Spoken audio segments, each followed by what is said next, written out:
Okay. Phil, after last weekend, the boys, I'd imagine, are really desperate to get back on track. Yeah, we've got to concentrate on getting a result here at home. Build on what we did last week, where we performed pretty well, but didn't quite get the win that we were striving for. So we've got to improve on the areas where we thought we were poor, and try and make sure that we get the win. Rob has just mentioned that you weren't a million miles away. You just had to be a little bit more clinical in a certain area and decision making at times. But to go to Bath, your best ever performance, you take lots from it, I imagine. Yeah, you can take lots from it, but there probably wasn't too many learns, I think, which is, like I said, is an important thing for us. We're playing the right kind of rugby, we're doing the right kind of things. It's just little tweaks, little 1%ers, which might produce wins like that away from home in difficult places. So we'll be looking to improve on that.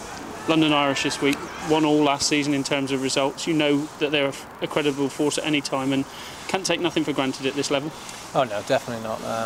If you're not on your game from minute one against sides like London Irish, anyone really in this league, you find yourself struggling to win the game. They've got dangers across the park and offer something different to what we had last week, so we've got to adjust our game plan, make sure we're doing the right things defensively and attack-wise, and be dominant from the word go. I don't mean that harshly. I just think that's probably something we've got to try and go in and look to be dominant and from minute one. You've been here from day one of the Premiership years for the Chiefs, and is this the toughest league or toughest year it's going to be? Well, it seems like the running looks tough. It's been a tough pre-season. It's a long pre-season, so we'll see how it goes. We're looking to improve on last year, which was a good season. It seems like we've got the squad here to do that, so I don't think there'll be too many worries about longevity and how the season's going to go. We'll just go week to week, and we've got a great squad here that can produce every week. And obviously the key to last year was the home form.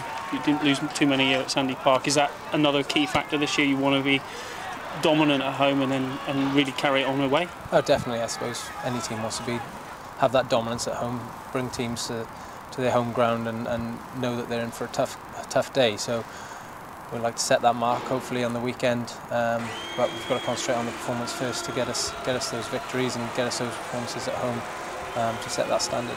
You alluded to the squad there. It's probably the strongest squad the Chiefs have ever had, and competition for places is right across the board, and no different in your place. No different. Year on year I suppose we're improving the squad, and it seems like competition for places is getting harder and harder every year, but it can only be a good thing for us, and hopefully a good thing for me and the rest of the guys. We'll be pushing each other on. We have over pre-season, obviously strength and conditioning wise is a bit more of a focus there. The guys are pushing each other, but now the games are here and the match weeks, and the rugby focus is massive now, so we've got to be on top of our game. And you would have done your homework on Irish this week. What sort of threat do they pose? Probably as a back, I'm looking at their threats across the back line, not so much the forwards, but they're dangerous. They look to throw the ball around. They'll play from anywhere on the pitch, which is probably a big thing that we need to concentrate on, and expect everything really, because attacking kicks, offloads is a big strength of theirs, and with players like Topsy Ojo and they can read the game well and obviously try and intercept the ball. He does a lot, so we've got to keep our eyes open.